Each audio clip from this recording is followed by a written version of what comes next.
So yan guys, magandang araw. Magandang tanghali na pala, kala ko umaga pa. Ganda ng panahon. Yan, so after 2,000 km po, mag-change oil na ako. So yung napili ko lang is semi-synthetic lang muna. Short budget pa, wala pa akong pampuli. Wala ako work ngayon eh. So, ang i-change oil natin ay ang CB1 400F. So, bumili na lang ako ng oil filter niya, ang BIC 806. So, 2.9 liters to based on the manual na nakita ko sa internet. Pero pag nag-change fuel filter, mag-add ng 200 ml ng oil. So, yan guys. And si Ping yan. Ayan yung pangalan niya sa first owner niya, hindi ko na binago. So, planning to repaint na ulit ako. Medyo faded na yung ibabaw. Sa video maganda, pero pag sa personal, namumuti na to. Yan. Ito yung unang change oil sa akin nito.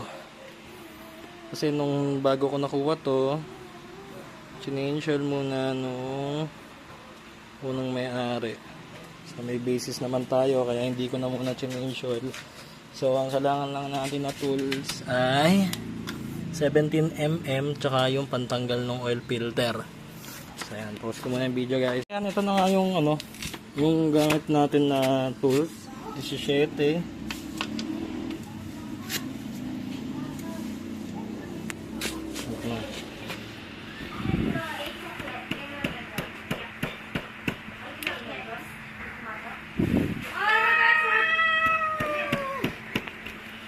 Grabe naman yung higpit na ito nung unang nag-change oil.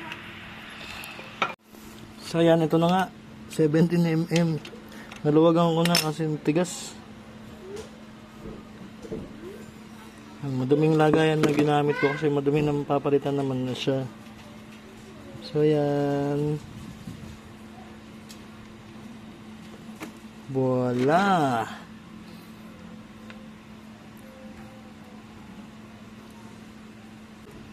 Tsaka ako babalikan to. Ganun lang ako mag-change oil para baba lahat. Iba kasi ginagawa overnight, tsaka nila bubuksan. O di kaya overnight, nakaganyan na.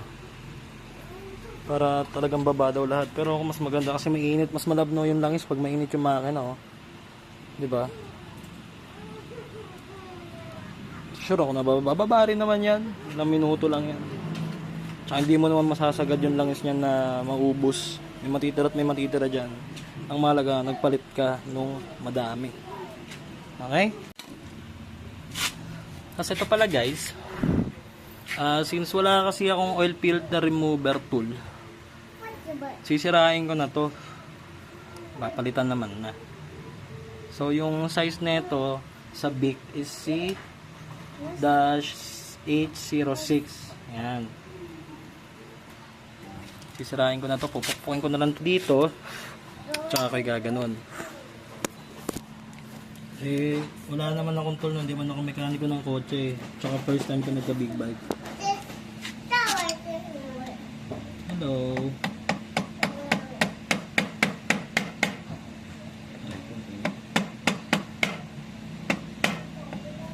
Yun lang. Tulo siya dito.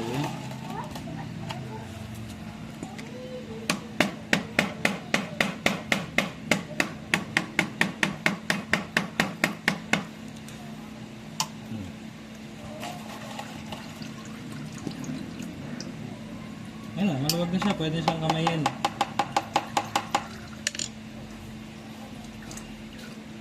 Pero papatuloyin ko muna. Kasi mainit. Mainit yung langis.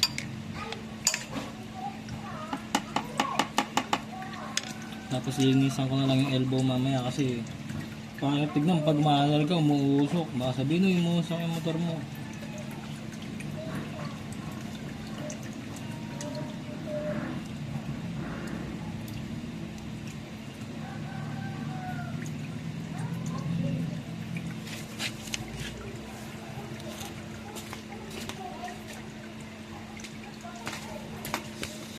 So yan, tapos na ako kumain. Ayan, pansin natin wala nang tumutulo. Ay, patak-patak na lang. Kahit pag pinagilid. Ayan.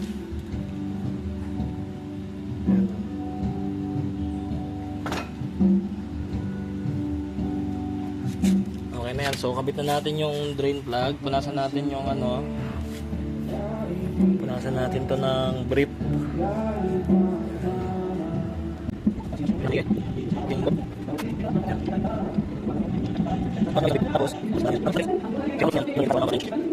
Tapos sabi ko, punasan natin to ulit ng brief. Dapat malinis yan.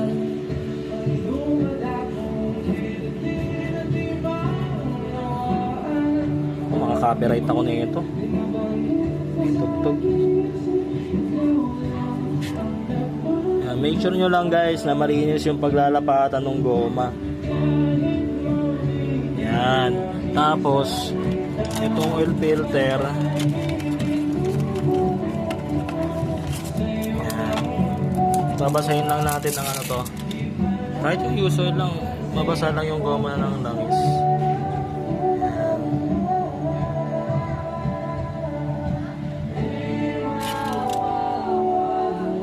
Pwede naman tong hand tight lang.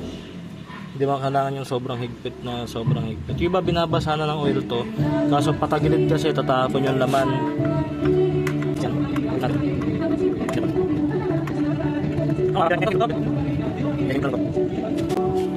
So yan guys, pwedeng hand tight lang yan.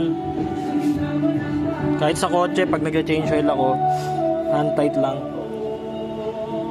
So ito yata, hindi na kailangan ng embudo na ito. Tingnan natin Oh, di ba? May sarili na siyang ano. Ganito. Angas. Dito, naman.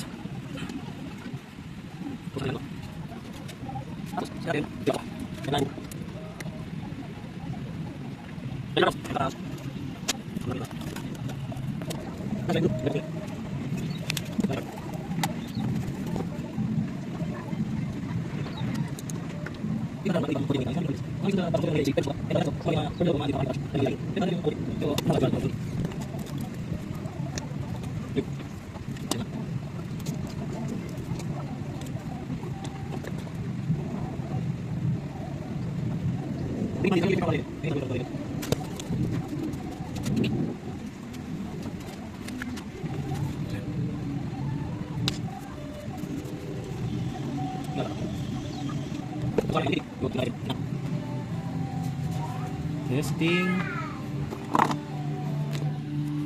Ayan, sukatin ulit natin. Ayun, nasa gitna yung oil nya. Ang gagawin naman natin ngayon,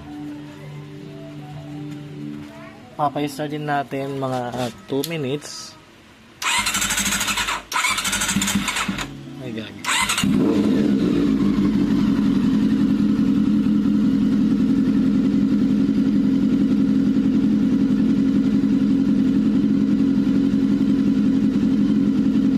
Guys, so okay na na-change na natin. So lilinisan na lang natin yung mga natuluan para hindi messy. Ayan, bababaran mo lang naman ng ano yan, ng makapal na sabon, pati yan, no? Ayan, nalalaglag naman yung mga oil. Bula lang guys, bula. Ayan, dito sa ilalim yung mga pinagtaluan para hindi messy. Ayan.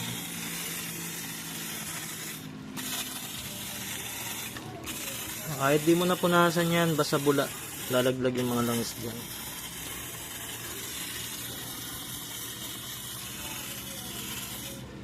Ayan, nakita niyo yung ano, mga langis yan eh, galing yan dun. Ayan ang maganda sa ano, sa bubbles. Kung wala, edi sabunan nyo, punasan nyo kasi ano, sure na wala na yan. Lalaglag lang yung mga langis dyan.